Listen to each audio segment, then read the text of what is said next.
We all have been there, wanting to start something important but feeling stuck. Maybe it's getting early out of the bed, finishing a project, or pursuing a dream. And then you tell yourself, I'll do it later. But later becomes tomorrow, and tomorrow becomes never. And that is the story of laziness. The Bhagavad Gita talks about three gunas, right? Gunas as in qualities that influence the human behavior. Number one is sattva, which means balance and clarity. Number two, rajas, which means activity and passion. And number three, which is inertia and ignorance. It says when tamas predominates, ignorance, stagnation, and delusion prevails. And laziness is a sign that tamas has taken over. It's not just about being unmotivated, but about being stuck in a state of resistance to life's flow. So you're definitely not unmotivated, so to say. Now, there are days when I feel an inexplicable heaviness, avoiding tasks I know were very important for me to do. But over time, I realized that laziness is not about my energy levels. It's not about my energy. It's about my state of mind, right? It's about my state of mind.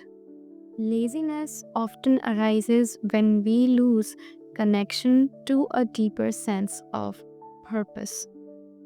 When we don't see meaning in what we are doing, then inertia sets in. It sets in. It's not that we are incapable. We are capable of everything we put our mind into. It's that we are not aligned. When we overly focused on outcomes rather than the act itself, rather than the process, we feel burdened. And once we feel burdened, laziness sets in. Laziness is the mind's way of resisting that burden because you are focused on the outcome. Laziness can also be a sign of resistance, right? Growth, because growth requires stepping into the unknown, and the mind often clings onto comfort zones.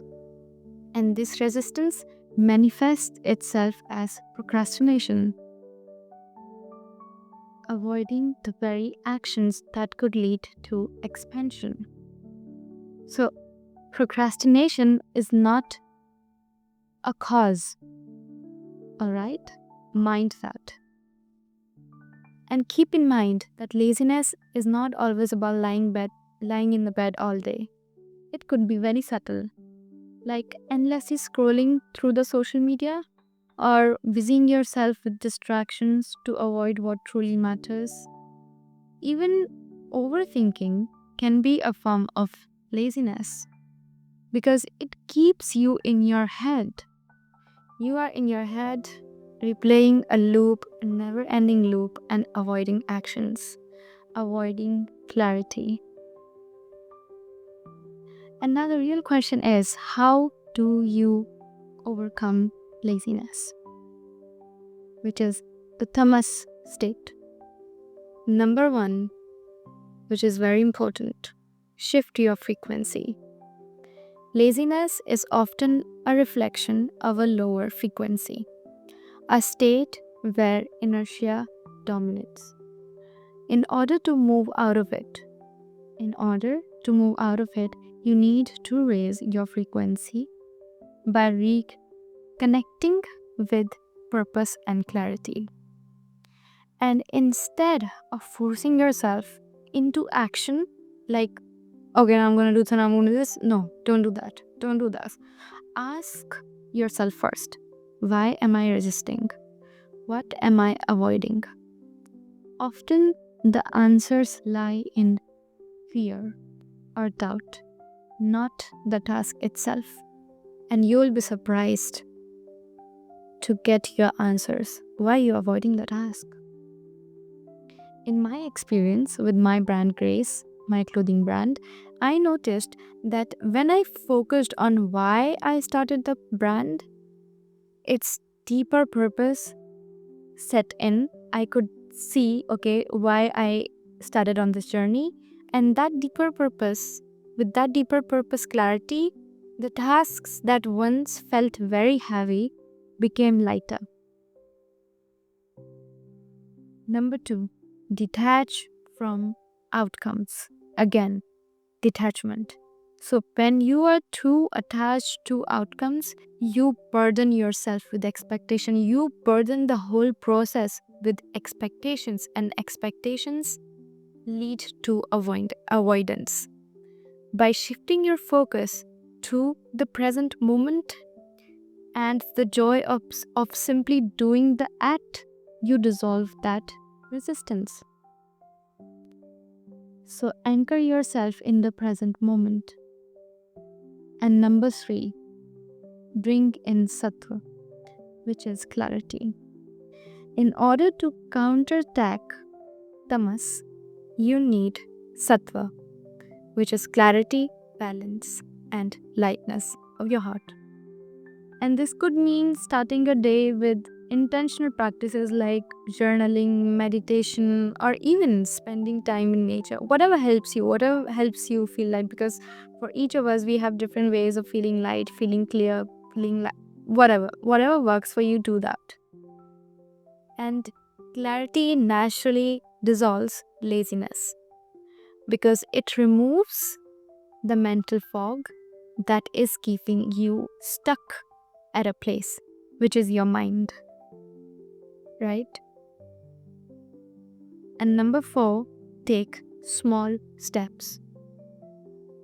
Laziness often feels overwhelming because we look at the entire mountain instead of the first step. So we don't even take the first step.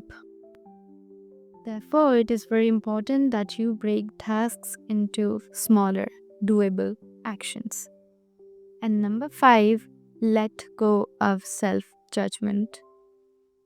Laziness is often magnified by guilt. The more you judge yourself for being lazy, the heavier the inertia becomes.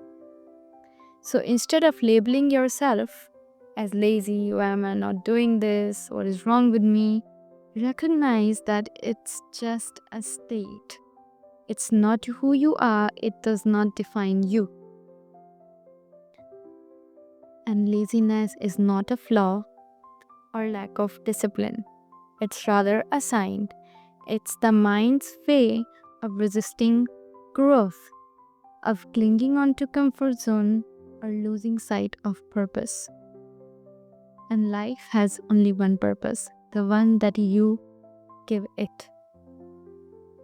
And as Lao Tzu beautifully said, a journey of 1,000 miles begins with a single small step.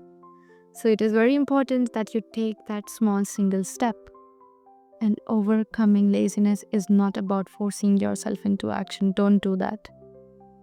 It's about understanding what's holding you back and aligning yourself with the purpose. Because your action should not just be about this physical realm, in this 3D realm. It should go across all the realms, right? In your mental plane, in your spiritual plane, and then in this 3D realm. When you will have clarity in all these 3 planes, then only will it be fruitful. But if you will just think like, okay, I'm gonna counter my laziness, I'm gonna throw myself into work without gaining any sort of mental clarity, then again you will fall into that loop because you don't understand what is actually holding you back. So next time when you find yourself being lazy, avoiding tasks that need to be done, or avoiding whatever, that you understand, okay, I'm being lazy, remember all of this and put this into perspective. Practice it. And I'm sure you're gonna do great. I'll see you in the next video.